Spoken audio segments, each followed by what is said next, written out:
समस्त को नमस्कार। भारतीय डाक विभाग तरफ आपण 2026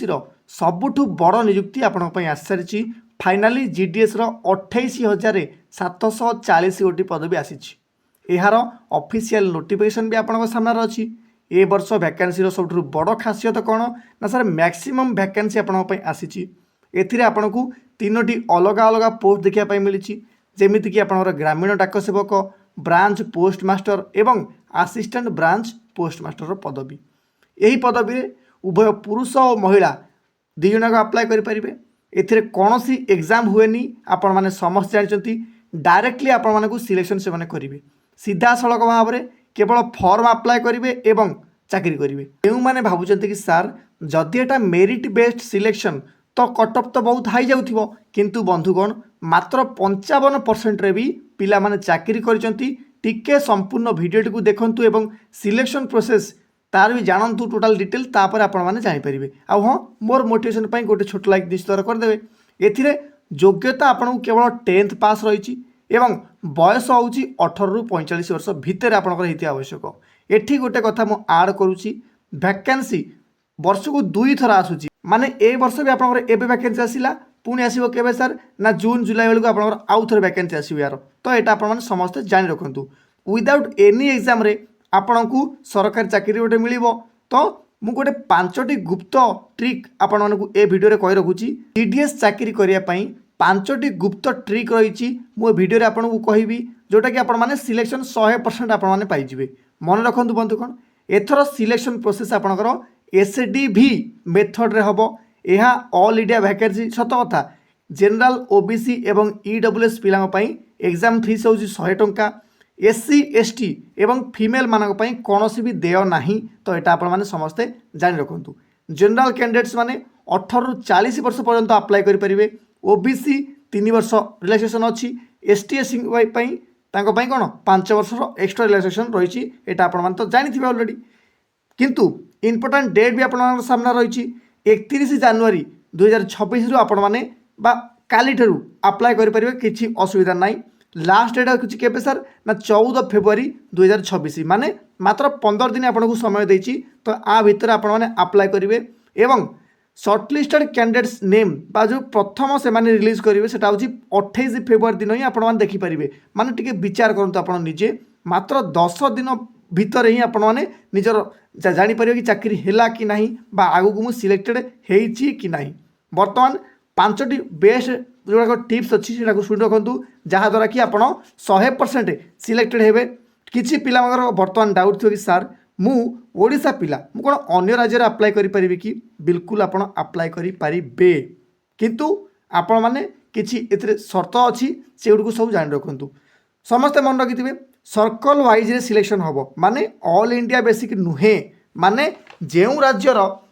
मानि नियंतु साक्षरता हार बहुत ज़्यादा कम तो कटअप तो कम जीवन नॉर्मली आउ जो राज्यर साक्षरता अधिक आपन सर मु दिल्ली रे फॉर्म पकेबी भाई दिल्ली तो साक्षरता अधिक निश्चित भाव तो अधिक जीव राज्य में सबुठ अधिक वैकेंसी अच्छी सेठी आपण माने अप्लाई करने चेष्टा करंतु कहीं सेठी अप्लाई कले आपण चाकरी पाइबार चांस बहुत ज़्यादा अधिक हम। एग्जांपल सर आमर मुझे ओडिशा रू बिलंग करुच्ची मु जदि आंध्र प्रदेश रे अप्लाई करी आपण माने विचार करेंगे सेठी कि कौ राज्यर साक्षरता हार बेसी कौ राज्यर साक्षरता हार कम तो सही हिसाब से आपने अप्लाई करेंगे। मानि नियंतु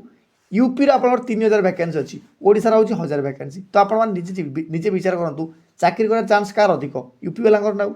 आपड़ चाहिए से यूपी रे भी आप फॉर्म पकई पारे ये ओडिशा रही नचेत आप गोटे कम करूँ नॉर्थ ईस्ट इलाका गोटे देखिए से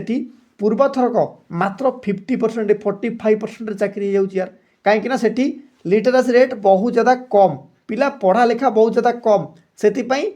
जदि आपण पारे तो सेठी भी अप्लाई कर दियंतु किंतु जोटी सिलेक्शन हम आपंकर सेठी ही आपण चाकरी करिया को बाध्य एटा आपण समस्त जान रखु। पर मुहूर्त हो पारे जदि कहीं सरकारी जॉब एटा जदि आपण पाखे से किसी पावर अच्छी बा से ऊपर तक पहुँच थाए तो आप नॉर्मली ट्रांसफर वगैरह नहीं आसीपारे ओडिशा को एथिरे भी बिल्कुल संदेह ना तो यहाँ आप माइंड रखिथे।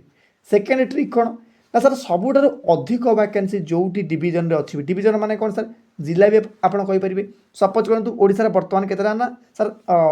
30टा जिला अच्छी जो 30टा जिला अच्छी से सबजाक जिला वाइज वैकेंसी ए पब्लिश कर आपण मैंने जो फॉर्म अप्लाई करेंगे सेठी आपन को देदेव आपण कौ राज्य अप्लाई करेंगे कौ डिविजन अप्लाई करेंगे कौ जिलूर अप्लाई करेंगे ए सब किसी तुमको डिटेल्स देथब तो सेठी जदि चाहिए जो जिलार माने अधिक वैकेंसी अच्छी से अप्लाई करने चेष्टा कर एमती बिल्कुल भावनी एमती बिल्कुल माने भावना बोईजन जे नाई सार मु तो हूँ कटक जिला पिला मुझे अप्लाई करी मोर 2टा पोस्ट था अरे गध 2टा पोस्ट रे सिलेक्शन केमी कौन हम आप जापरना भी तो से हिसाब से तो देखिए जो डिविजन रे जो जिलूर अधिक वैकेंसी थब चेष्टा कर सेठी अप्लाई करने तो निश्चित भाव तुम सिलेक्शन हम यहाँ मोर ग्यारंटी लो लेवल पोस्ट को बाछंतु जेमिति कि आपंकर ये 3टा पोस्ट अच्छी गोटे हूँ जीडीएस पोस्ट आ गए हूँ असिस्टेंट पोस्ट मास्टर आ गए हूँ पोस्ट मास्टर तो चेष्टा करेंगे जोटा कि GDS post low level post सेटा को दवापाई मु आउ गोटे कथा कही रखुची आपण मैंने जानी ना मे भी जानी तो भल कथा एमानकर सालारी हूँ पूरा सेम जीडीएस जी पाइब भाई असिस्टेंट पोस्ट मास्टर से पाइब तो आप मत कहतु जदि जीडीएस रे आप सिलेक्ट जब प्रिफरेन्स प्रथम दौरान सिलेक्शन हो तो आपको देवे एथिरे भाई प्रमोशन भी बहुत ज़्यादा जल्दी हो जाए मात्र 2 वर्ष आप जीडीएस रु असिस्टेंट पोस्ट मास्टर हो पुणी आउ 2 वर्ष आप पोस्ट मास्टर हो मो कथा बुझीपारे तो चेष्टा कर जमीक लो लेवल जॉब बा लो लेवल प्रिफरेन्स देवाई ताकि सिलेक्शनटा बहुत जल्दी हो सपोज करूँ बर्तमान आपड़ कौन कर पोस्ट मास्टर रे भरदेले से जब प्रथम सिलेक्शन हम पोस्ट मास्टर मानि नियंतु 5टा पोस्ट अच्छी जीडीएस 6टा पोस्ट अच्छी तो आप मत निजे कहतु सिलेक्शन कौन आपंकर हम पोस्ट मास्टर तो हेनी आप सर पोस्ट मास्टर मोर हेनी जीडीएस हो किंतु ए माने अलग प्रकार नियम काम करे आपण माने बुझे चेष्टा करूँ ओके देखो तापर हूँ कौन जेहेतु प्रमोशन जल्दी हम तेणुक प्रोब्लेम किसी ना आपड़ जहाँ को ही भरतु ठीक अच्छे तो चेष्टा करूँ प्रिफरेन्स केमी देवाई ऊपर तलू नुह तलू ऊपर देवाई चेष्टा कर ठीक अच्छे जदि सपोज कर मोर सर 99% स्कोर अच्छी तो किसी ना तुम आखि जहाँ पकई दिए तुम तो सिलेक्शन हो आउ गोटे पॉइंट नंबर 4 कौन मन रखिए सर ना देखिए पीएच कैटेगोरी जो मैंने अच्छा आपण मैंने पीएच ही सिलेक्ट करेंगे ठीक अच्छे जदि मु ओबीसी पिला तो मु ओबीसी ही सिलेक्ट करी आउ पीएच रु कहीं कौन सिलेक्ट करेंगे देखूँ आपण मैंने जल्दीबाजी कर दियंती माने कौन जो फॉर्म अप्लाई करेंगे से मान नियंतु भाई आप देखुना से कौन कौन करुच्ची कौन ना एमती बहुत ज़्यादा भूल भाल हो जो मैंने साइबर कैफ्रे फॉर्म अप्लाई कला बेले यहाँ मु नुह आपण निजे अनुभव भी करेंगे सो दैट्स वाई जदि आप माने पीएच रे क्वालिफाई कर एलिजिबल अच्छा आपंकर किसी भी प्रॉब्लम अच्छी तो पीएच अप्लाई करूँ जदि फिट अच्छा तो एमती भूल केवे करंतुनी कहीं से पुणी डॉक्यूमेंटेशन पुणी मेडिकल वेरिफिकेशन हम से पुणी आपको काटदे किसी लाभ हेनी ठीक अच्छे मुझे पूरा जेन्युइन कथा कहूँ आपको जीडीएस पदवीर माने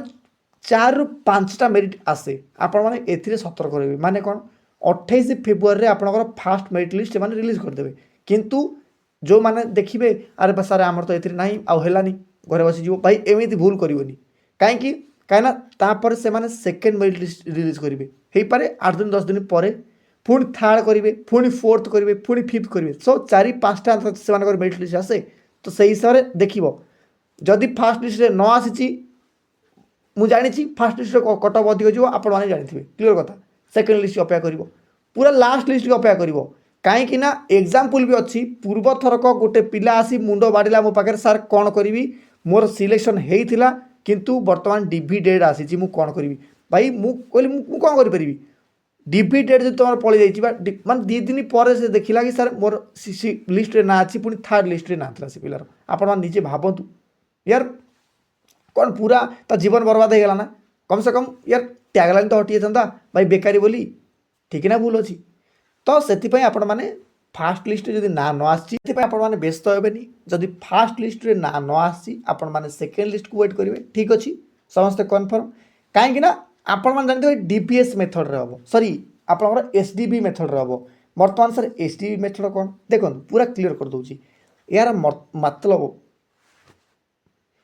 एसडीबी मेथड हूँ आपंकर systematic document verification method sir यहीटा कौन देखो समस्त जानते ए बहुत ज़्यादा हाई स्कोर कट ऑफ जाए किंतु सरकार को टिके संदेह है कि सर ये कौन होते सपोज कर जी हाई कट ऑफ पिला अच्छी बा हाई मार्क रखला पिला अच्छी 98% 99% पिला गोटे मार्क रखी जदि एते मार्क रखी सी कौन ये जीटीएस रे जीव कि आप निजे कहतु भाई ग्रुप सी लेवल पोस्ट रे जीव केबे जीवनी से कहब मु केमती यूपीएससी क्लीयर करी केमी एसएससी माने क्लरिकल एग्जाम क्लीयर करी से भाव निश्चित भाव में माने नले सी भाई बैंकिंग करिवो नले से इंजीनियरिंग करिवो से जीटीएस पोस्ट कहीं नब मो कथा बुझीपारे सो सरकार सन्देह है तो से कौन कले मैं सन्देह मागणा ना भाई बहुत पिला धरा भी पड़े ए ठीक अच्छे जांच है कि भाई कौनटा देखिले से फेक सर्टिफिकेट्स फेक मार्कसीट पिला बन दूसरी जहाँफल कि जना पड़ूनी सरकार को एवं चाकरी तो भाई मेरिट बेस रोच ना तो से जो नुआ गोटे सफ्टवेयर इनस्टॉल कर किए ना सरकार सेटा को से माने कौन कहते ना एसएडीबी कहते सिस्टमेटिक डॉक्यूमेंट वेरिफिकेशन हम एमती सिस्टम सेटा जदि आपणकर नाम से आउ रोल नंबर बा आपणकर मार्कसीट वगैरह तार जो नंबर अच्छी ना से एंटर करेंगे तो आपणकर पूरा कच्चा चिठा से खोलीज आपड़ केते मार्क रखिते कौ वर्ष एग्जाम देते पूरा बायोडाटा आपणकर ओपन हो तो से समस्त को अनुरोध आपण मैंने टिके धैर्य धरिबे ठीक अच्छे ये जो एसडीबी मेथड अच्छी से बहुत ज़्यादा कार्यकारी बहुत गुरुत्वपूर्ण हम मु कहीं कथा कहूँ 28 फेब्रुआरी में मान नियंतु जार है से किसी एमती पिला भी थे जो डॉक्यूमेंट वेरिफिकेशन से जी तो सही एसडीबी मेसीन भाई देखिए जावाई पड़ो ना तो सेठी से धरा हो मो कथा बुझीपारे धराला मैंने पुणी से कौन सेकेंड मेरिट लिस्ट आसीज पुणी से सेकेंड से हम थर्ड मेरिट लिस्ट आसो तो यहाँ पूर्व नाला ना तो पिला जहाँ ना ता कर मो कथा बुझीपारे तो से कहूँ बिल्कुल टेंशन बिल्कुल नेबेनी हल्का ही रुहतु आउ यार डेट सरिया पूर्व आप अप्लाई करूँ बाकी भिडियोटी को निश्चित हाइप कर जहाँफल कि ये सब कथा समस्त तथ्य सारा ओडिशार पिला पाखे पहुँचू चेष्टा करियो वीडियो को जदि किसी ग्रुप वगैरह अच्छे शेयर करने मुझे आपको कहबी जहाँ बेसी डाउट थी जार कमेंट बॉक्स में कमेंट कर निश्चित भाव रिप्लाई देवाई चेष्टा करी ठीक अच्छे जदि चैनल नुआ थी सब्सक्राइब निश्चित कर यार कहीं ऑथेंटिक इनफॉरमेशन आपने एवठू ही पाइबे बुझीपारे आपको एत खोलिकी डिटेल्स कहीं कहबेनी निजे जाई देखी नियंतु ठीक अच्छे एथि सहित मत विदाय दिंतु रोचे धन्यवाद जय हिंद जय भारत।